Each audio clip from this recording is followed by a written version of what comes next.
On November 17th, the Nasdaq closed below its 50-day moving average for the first time in nearly 7 months. Now, many analysts see this as a potential sign of future weakness. But fundamentally, what has really changed? Well, the shift began on October 29th when Chairman Powell cast some doubt on the idea that the Fed was early in a long-term easing cycle. Now, before that meeting, the CME Group's FedWatch tool showed a more than 90% chance of a rate cut at the December 10th meeting.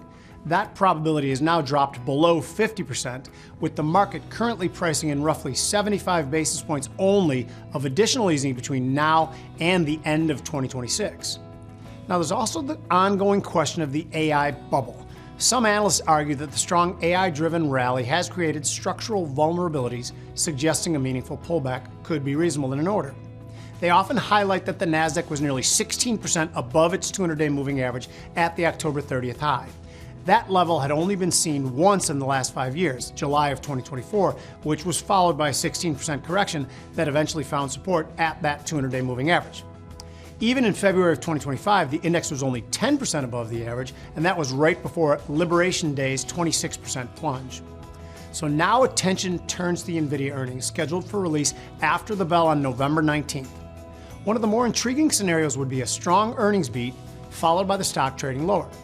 Now, some may view that as another sign of broader market vulnerability. So if a trader believes that the Nasdaq will head lower from here, they could express that by selling the December micro Nasdaq 100 contract at 24,525 and target a move to the September lows of 23,100.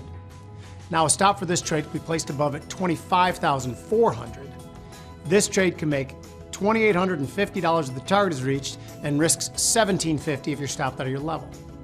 Now, if a trader believes that the Nasdaq will bounce from here, they could buy the December micro Nasdaq 100 contract at 24,525 and target a move to the psychological level of 25,000. Now, a stop for this trade could be placed below at 24,100. This trade can make $950 if the target is reached and risks $850 if you're stopped out of your level.